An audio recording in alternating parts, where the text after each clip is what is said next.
Programang ito ay rated SPG, striktong patnubay at gabay ng magulang ang kailangan. Maaaring may masiselang tema, lengguwahe, karahasan, sexual, horror o droga na hindi angkop sa mga bata.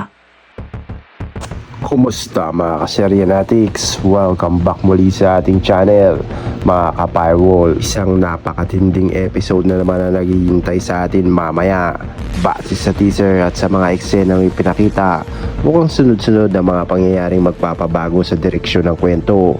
May matinding konfrontasyon, may buhay na malalagay sa alanganin, at may isang revelasyon na maaaring ikakagulat nga ng lahat.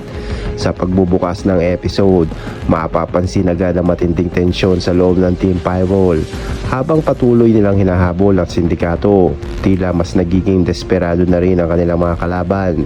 Kapag desperado na ang isang kriminal, wala na itong pinipiling paraan para makatakas, at ito nga ang kinakatakutan ng Team Firewall. Sa teaser, makikita si Martin na tila may mahalagang impormasyon na ibinabahagi sa kanyang mga kasamahan. Ang seryoso niyang ekspresyon ay nagpapahiwatig na may bago nga silang natuklasang lead na maaaring maging susi upang tuluyang mahanap ang pinagtataguan niya ng kanilang target. Ngunit habang umaasa silang malapit na silang magtagumpay, isang hindi inaasahang pangyayari ang magpapabago sa lahat. Si Galo hindi na mapipigil. Isa sa pinakamatinding eksena na ipinakita nga sa teaser ay ang galit na si Galo. Kitang-kita nga sa kanyang mukha ang matinding emosyon habang tila hinahabol o kinaharap niya ang isang taong pinaniniwalaan niya na may malaking kinalaman sa kanilang kaso. Mga ka-Firewall, posible kayang may nalaman na siyang katotohanan, o baka naman ito ay isang taong responsable sa pagpapahirap nga sa kanyang mga mahal sa buhay. Kapag emosyon na ang nangibabaw sa isang operasyon, nagiging mas delikado nga ang bawat desisyon. Kaya malaking tanong ngayon kung makokontrol pa ba nga ni Galo ang kanyang galit, o may mangyayaring hindi na niya mababawi. Si Kali nasa pinakamalaking panganib kung may isang eksena talagang ikinababahala ka ng maraming manonood. Ito ay ang eksena nga ni Kali. Sa teaser, makikita siya na tila nasa isang madilim na mapanganib na lugar. Ang kanyang kalagayan ay nagpapahiwatig na maaari nga siyang mahuli o maipit sa isang operasyon ng sindikato.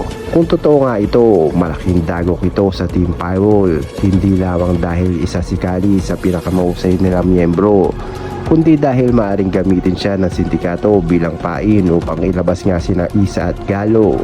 At kapag nangyari yon, posible na namang mahulog sa bitag ang buong grupo. May malaking sagupaan. Isa rin sa mga ipinakitang eksena ang matinding suntukan at konfrontasyon. Mukhang hindi na sapat ang teknolohiya at investigasyon sa pagkakataong ito. Haharap nga ang Team Firewall sa harapang laban sa kanilang mga kalaban. Habang papalapit sila sa katotohanan, mas nagiging marahas ang sindikato. Posibleng may masugatan, posibleng may mahuli, at posible ring may isang karakter na gumawa nga ng matinding sakripisyo upang maligtas ang kanyang mga kasamahan. May revelasyon na magbabago sa kaso. Bukod sa aksyon, isa pang dapat abangan na posibleng malaking revelasyon tungkol sa tunay na lawak ng operasyon ng sindikato. Habang pinagsasama-sama ni Martin at Team Firewall ang mga ebidensya, tila may bagong pangalan o bagong personalidad na posibleng maiugnay sa kanilang iniimbestigahan. Kapag napatunayan ito, mas lalawak pa ang kanilang operasyon at mas magiging mapanganib ang bawat misyon na kanilang haharapin. Habang papalapit nga ang pagtatapos ng episode, inaasahang iiwan na naman tayo ng serye sa isang nakakagulat nga na cliffhanger. Makakaligtas kaya si Kali? Makokontrol pa ba ni Galo ang kanyang emosyon? Ano o malagang impormasyon na natuklasan nga ni Martin? At sino ang susunod na magiging target ng sindikato? Iyan ang mga tanong na inaasahan na masasagot sa susunod na kabanata ng Task Force Firewall. Kaya mga ka-Firewall, huwag niyong palalampasin ang episode dahil isa na naman itong gabi na matinding aksyon, emosyon at nakakagulat nga na revelasyon. Kaya sa tingin nyo, maliligtas pa kaya si Kali? Tama pa bang pairali ni Galo ang kanyang galit o dapat niyang manatiling kalmado? Ano kaya ang malaking revelasyon na ibubunyag ni Martin?